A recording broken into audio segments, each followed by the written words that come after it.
Public हेल्थमा मैले bachelor complete गर्दैछु भने मेरो केरियर पर्सपेक्टिभ के हुनसक्छ, कस्तो अर्गनाइजेसन छानेर मैले एप्लाई गर्ने? होइन, त्यसमा धेरै कुरा छ। तपाईँ कुनमा जाने फेरि आफूले चुज गर्नु पर्यो होइन। एउटा एकाडेमिया जानु भने तपाईँको कलेज युनिभर्सिटी प्रोफेसनलमा हेरौँ, प्रोफेसनमा कलेज युनिभर्सिटी भयो, रिसर्च सेन्टरहरू भयो, अनि एनजिओज आइएनजिओजहरू भयो होइन। जस्तो सेभ द चिल्ड्रेन सुन्नुभयो होला, युनिसेफ सुन्नुभयो होला, WHO सुन्नुभयो होला होइन, USAIDहरू सुन्नुभयो होला, UK एडहरू सुन्नुभयो होला होइन। तीहरू भए अनि गभर्मेन्ट एजेन्सीका चाहिँ मिनिस्ट्री अनुसारका चाहिँ विभिन्न किसिमका चाहिँ हेल्थ सर्भिस डिपार्टमेन्टहरू हुन्छन्, त्यसमा काम गर्न सक्नुहुने भयो।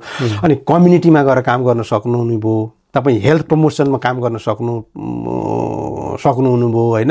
अनि तपाईँले हेल्थ प्रिभेन्सन एन्ड प्रोटेक्सनको एरियामा काम गर्न सक्नुभयो होइन त। जस्तो कि डेभलपिङ कन्ट्रीको एउटा कन्टेक्स्ट दिनु पऱ्यो भने रुरल एरियामा अझै पनि कतिपय मान्छेहरूलाई चाहिँ राम्रोसँग आधुनिक ज्ञान नहोला होइन त। तपाईँले त्यो टेक्निक त्यो एरियामा गएर मात्र काम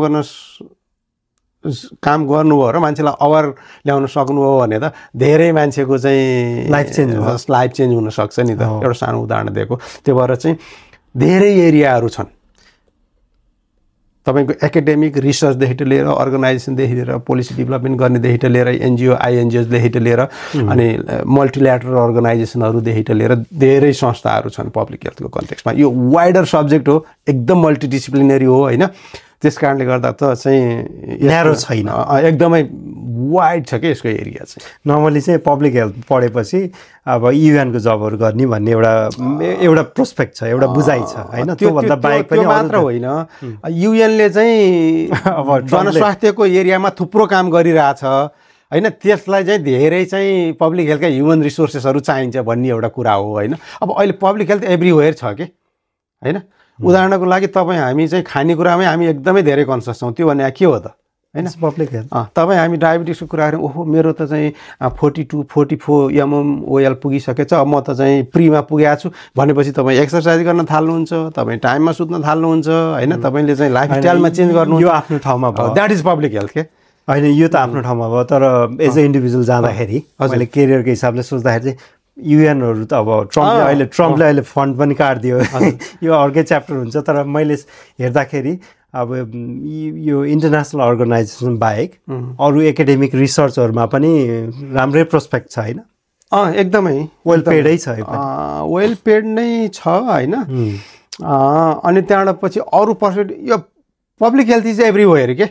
तपाईँले चाहिँ अब मानौँ अलिकति वाइडर स्केलमा थिङ्क गर्नुहोस्। हाम्रो नेपालमा अहिले नयाँ एयरपोर्टहरू बनिरहेछन्, बाटोघाटोहरू बनिरहेछन् होइन त। त्यसमा चाहिँ हामी पब्लिक हेल्थ रिलेट गर्न सक्छौँ कि सक्दैनौँ? पब्लिक हेल्थ स्पेसलिस्ट चाहिन्छ कि चाहिँदैन? अभियसली चाहिन्छ नि त होइन त। अब पब्लिक हेल्थका विभिन्न विषयहरू पढेका मान्छेहरू त्यहाँ चाहिन्छन्। अब त्यो इन्भाइरोमेन्टल एसेस गर्नु पऱ्यो, त्यहाँ कसले गर्ने हो त त्यो होइन त। त्यस्ता कुराहरू छन् कि हो। जस्तो कि ड्रिङ्किङ वाटरकै कुराहरू हेरौँ। ड्रिङ्किङ वाटर र चाहिँ हामी चाहिँ वास हाइजिनको कुराहरू गर्छौँ, त्यहाँ पब्लिक हेल्थ एक्सपर्ट चाहिन्छ कि चाहिँदैन?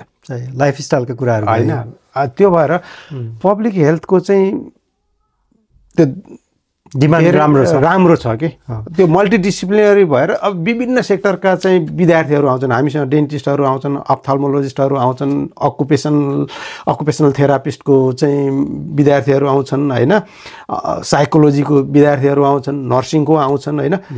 त्यो विभिन्न सेक्टरका मान्छेहरू चाहिँ आउँछन् कि। यो वाइडर डिसिप्लिन हो चाहिँ। अब